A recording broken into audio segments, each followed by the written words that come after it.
오늘 우리가 함께 읽은 사무엘하 11장은 그처럼 성군으로 존경을 받고 추앙을 받았던 이 다윗이 정욕으로 인한 범죄하는 그 모습이 나타나고 있습니다. 이와 같은 모습은 감춰도 좋을 것 같은데, 그러나 성경은 우리의 인생의 연약함과 부족함, 심지어 이처럼 주님 앞에 잘못된 모습도 다 드러내는 것이니, 여러분, 말씀 앞에 의인으로 설 자가 없음을, 그러므로 말씀은 살아있는 운동력이 있어 좌우의 날선검보다 더 예리하여 사람의 혼과 영과 및 골수를 쪼개기까지 하고 마음의 생각과 뜻을 감찰케 하시니, 이 말씀을 통하여 죄인이 변하여 주의 용서를 받고 의인이 되는 줄로 믿으시기를 바랍니다. 우리가 다윗의 잘못을 통하여 하나님께서 주시는 영적인 교훈이 있습니다. 어떻게 다윗이 이럴 수가 있을까? 다윗 같지 않은 모습을 오늘 우리는 말씀을 통해서 보게 되니, 여러분이 정욕을 이기지 못하고 자신의 권력을 이용해서 충성된 신하인 우리아 장수의 아내인 밧세바를 취합니다. 십계명 10번째 분명히 말씀하고 있어요. 내 이웃의 집을 탐내지 말라. 내 이웃의 아내나 그의 남종이나 여종이나 그의 소나 낙이나 무릇 내 이웃의 소유를 탐내지 마라. 그런데 이웃의 아내를 탐내었으니, 그러므로 이 십계명을 어긴 다윗, 그런가 하면 또한 십계명의 7번째 계명이 간음하지 말라인데 이 또한 어긴 모습이에요. 정말 오늘 말씀을 보니 다윗은 다른 사람처럼 보입니다. 시험에 떨어진 것이죠. 우리가 무엇을 봅니까? 무소불위의 이 권력과 탐심이 합쳐질 때에 어떠한 죄악이 일어날 수 있는지를 우리가 여실히 보고 있는 것입니다. 성도 여러분, 사실 이 세상은 유혹으로 가득 차 있어요. 공중 권세 잡은 사단과 마귀는 에덴 동산에서 하와에게 했던 것처럼 먼저 눈으로 보게 합니다. 그러므로 안목의 정욕의 포로로 만들어버리죠. 이어 그것이 식욕이든 정욕이든 소유욕이든 육신의 정욕으로 사람의 마음에 불을 붙입니다. 이 유혹이 권력이 있는 자, 돈이 있는 자에게는 더욱더 치명적이에요. 권력이 있는 자는 그 권력을 휘두르고 싶어하고, 돈이 있는 자는 그 돈으로 원하는 것을 취하고자 합니다. 여러분, 이 다윗이 권력이 없을 때 철저히 하나님을 경외하며 주를 섬기며 따랐던 모습에 비하여, 여러분, 이처럼 그가 권력의 자리에 서게 되니 이처럼 예기치 않은 그 상황 앞에 시험에 떨어지고 마는 것이, 어떻게 다윗에게 이런 일이 일어날 수 있었을까요? 영적으로 태만하였기 때문에, 영적으로 나태하였기 때문에, 영적으로 잠에 들었기 때문에 그런 일이 일어났어요. 여러분, 나라가 대대적인 전쟁 가운데 있습니다. 요압 장군과 아히도벨은 이스라엘의 군대를 이끌고 암몬에 가서 전쟁을 치르고 있는 이 상황 가운데 다윗은 전쟁에 참여하지 아니하고 궁에 남아 있습니다. 그렇다고 해서 이렇게 쉽게 정욕에 빠집니까? 빠질 수 있다라고 하는 것을 오늘 우리는 말씀을 통해서 대하고 있습니다. 여러분, 그러므로 우리는 예수 그리스도께서 제자들에게 주셨던 그 말씀을 가슴에 담아야 하는데요, 아주 명심하고 실천할 수 있어야 하는데요, 뭐라고 그러셨습니까? 너희가 시험에 들지 않도록 깨어 기도하라. 너희가 시험에 들지 않도록 깨어 기도하라. 여러분, 다윗은 깨어서 기도하지 아니했던 것이죠. 사탄이 그 틈을 노린 것입니다. 사랑하는 성도 여러분, 우리가 기도하는 한 무너지지 아니합니다. 우리가 기도하는 한 넘어지지 아니합니다. 시험에 떨어지지 아니해요.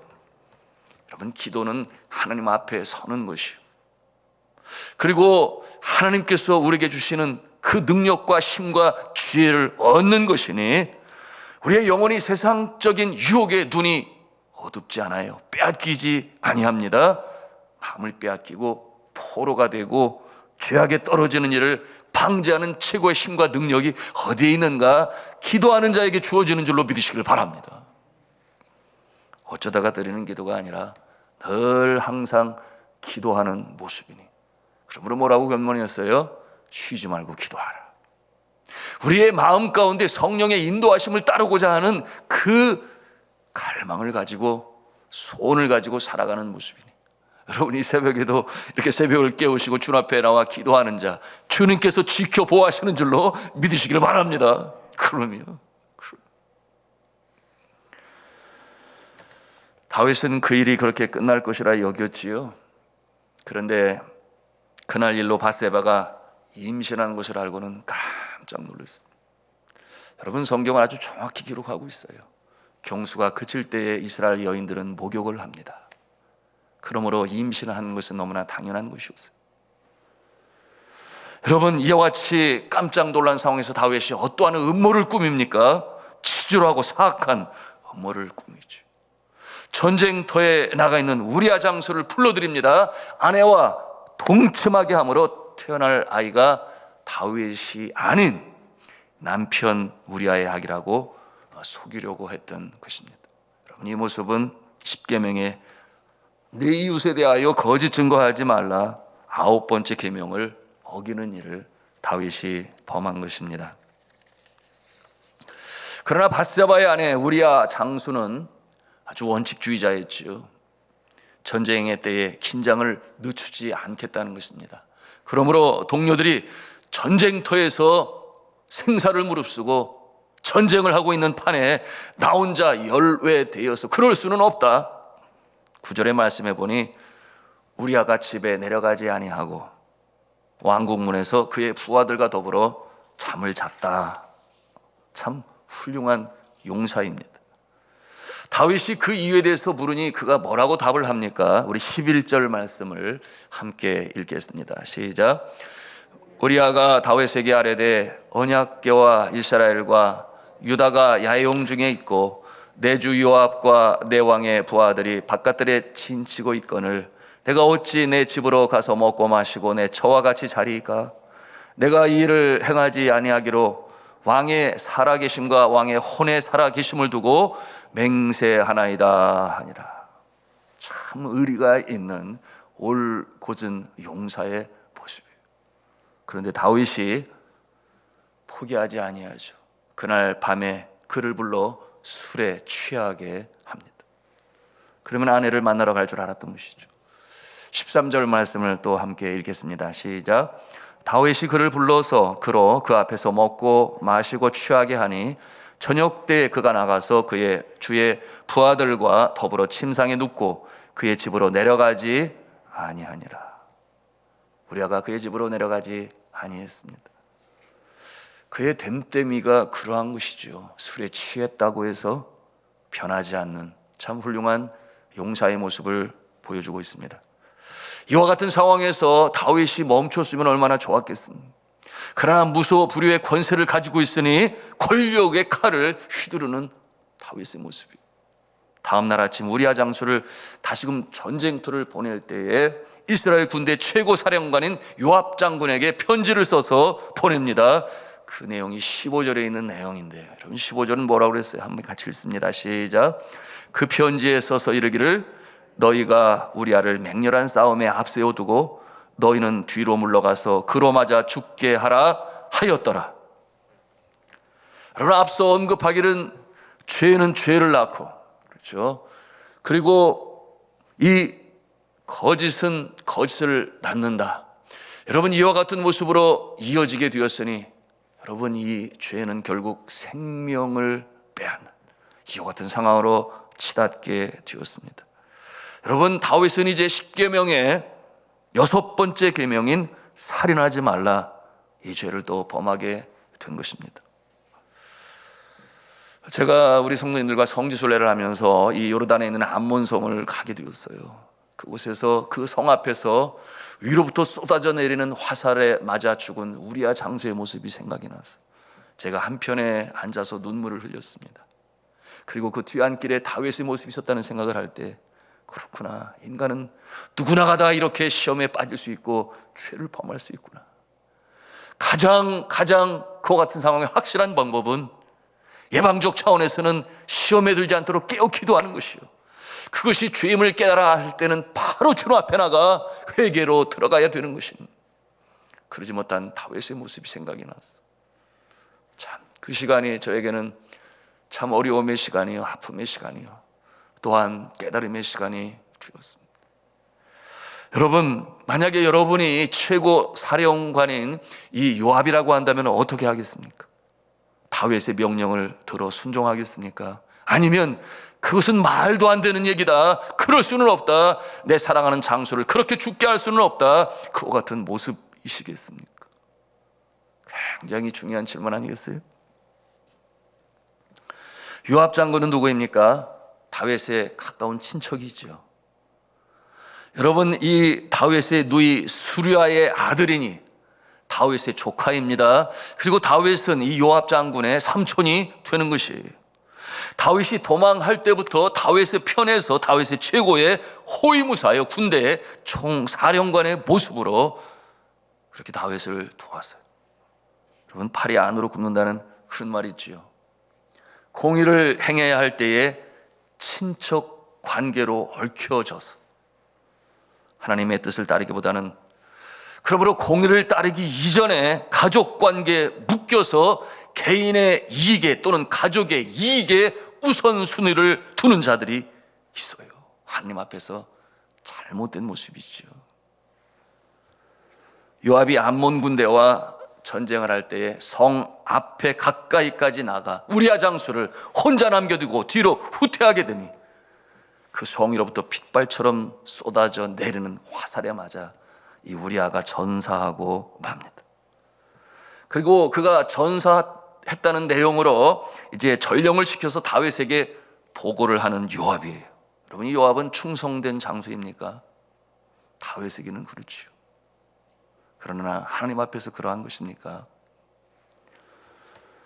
요압, 그는 정치적인 인물이었습니다. 다윗 아래에서 자신보다 더 힘센 자가 나타날 때 견디지를 못했어요. 다윗의 이 사울의 후손들과 전쟁을 할 때가 있었지요. 북왕국 이스라엘의 실세가 누구였는가? 아브넬이었습니다. 아브넬이 이제 더 이상 전쟁은 필요 없겠다, 그러하여 화친을 꾀하고 그리고 내려오게 되었고, 그리고 그가 제2인자가 되고자 하는 그런 생각이 있었어요. 그때에 다윗의 명령을 어기고 이 아브넬을 죽인 자가 누구였는가? 바로 요압이었어요. 왜냐하면 다윗 아래 그 외에는 아무도 없다, 그런 생각을 했을지 모르죠. 그리고 또한 다윗의 총애하는 아들, 가장 총애하는 아들이 누구였어요? 압살롬이었죠. 용모가 준수하고 용맹하고. 그런데 이 압살롬이 형제간의 난으로 인하여 이 나라는 내가 다스려야 되겠다, 물론 옆에서 꼬드기는 자가 있었죠. 여하튼 그런 상황에서 아버지를 대항하여 본의 아니게 반란군의 이 수장이 되었을 때 그와 전쟁하는 요압 군대, 다윗이 얼마나 간곡히 부탁을 했는지 몰라요. 제발 압살롬은 죽이지 말아라, 압살롬을 죽이지 말아라. 그런데 정작 압살롬은 전쟁터에서 죽게 되죠. 그 군대의 총사령관이 바로 요압이었던 것입니다. 장차 그처럼 다윗의 총애를 받은 압살롬이 왕이 될지도 모르겠다, 그런 생각을 이 요압 장군이 했을지도 모르죠. 다윗은 죽음을 앞두고 솔로몬에게 누구를 가장 경계해야 되느냐? 요압을 경계하라, 그렇게 유언을 남기죠. 그것이 열왕기상 2장 5절에서 6절에 표현되고 있는데요, 제가 읽겠습니다. 수리아의 아들 요압이 내게 행한 일 곧 이스라엘 군대의 두 사령관 넬의 아들 아브넬과 에델의 아들 아미사에게 행한 일을 내가 알거니와 그가 그들을 죽여 태평시대의 전쟁의 피를 흘리고 전쟁의 피를 자기의 허리에 띤 띠와 발에 신은 신에 묻혔으니 내 지혜대로 향하여 그의 백발이 평안히 스올에 내려가지 못하게 하라. 너는 머리를 써서 그가 백발이 되어 평온하게 지하로 내려가게 하지 마라. 누구를 그렇게 하라는 것입니까? 요압을 그렇게 하라. 결국 요압은 솔로몬의 명령을 받은 분이야의 칼에 생을 마감하고 맙니다.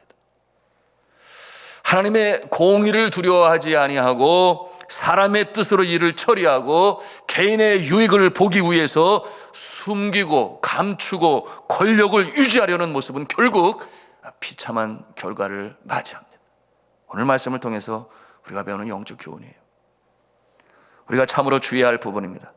인간관계 이전에 하나님과의 관계가 우선이라는 사실, 우리가 하나님과의 관계가 우선이 되시기를 주님의 이름으로 부탁합니다. 안 그러면 하나님의 징계를 피할 수가 없어요. 왜냐하면 공의 하나님이시기 때문에. 요압은 그 우선순위에서 사람이 먼저가 아니라 하나님이 먼저라고 하는 사실을 망각하였기 때문에, 깨닫지 못하였기 때문에 바로 이처럼 죄를 범하는 일에 동조자가 되고 말았던 것입니다. 믿음의 사람들은 중요한 일을 하고자 할 때에 그 일이 하나님 앞에서 올바른 일인가를 생각할 수 있어야 합니다. 하나님의 뜻이 아니라면 어떠한 인간관계에서나 이익에서 떠나서 거절하는 공의로운 모습으로 살아갈 때 먼저는 내가 살아요. 그리고 단체가 삽니다. 그럴 때 하나님의 공의가 나타나고 하나님의 영광이 나타나고 하나님의 나라가 확장되어져 나가는 것입니다. 다윗은 무소불위의 권력으로 일을 그렇게 마감했어요. 그 일에 요압은 동조자가 되었습니다. 그런데 그렇게 은밀하게 일을 진행한다고 하여 죄악이 감추어지겠습니까? 공의 하나님이 다 바라보고 계신데 말이에요. 27절의 마지막 구절은 이제 시작되어질 하나님의 공의와 심판에 대해서 암시하고 있습니다. 뭐라고 그랬어요? 다윗이 행한 그 일이 여호와 보시기에 악하였더라. 내일 계속해서 이어가도록 하겠습니다. 오늘의 영적 교훈이 무엇입니까? 첫째는 시험에 들지 않도록 우리가 늘 깨어 기도할 수 있어야 한다. 그것이 최고의 예방의 방편이요, 우리의 마음을 죄악으로부터 지키는 것이다. 두 번째, 잘못임을 알았을 때 바로 회개로 들어가야 됩니다. 그것이 살 길이에요. 모사를 꾸미지 말아야 합니다. 왜 그렇겠어요? 하나님이 보고 계시기 때문에. 세 번째로, 악에 동조하지 말아야 합니다. 가족이라도 같은 편이 되어서는 아니 됩니다. 인간관계가 우선이 아니라 하나님의 과의 관계가 우선이다. 사람의 뜻이 먼저가 아니라 하나님의 뜻을 먼저 구해야 한다. 그래야 공의가 서고 주의 영광이 나타나고 나에게도 모두에게도 유익이 되는 것이니, 사랑하는 성도 여러분, 우리가 이 새벽에 기도할 때 이와 같은 마음으로 무장하게 하여 주옵소서. 함께 기도하시기를 간절히 바랍니다.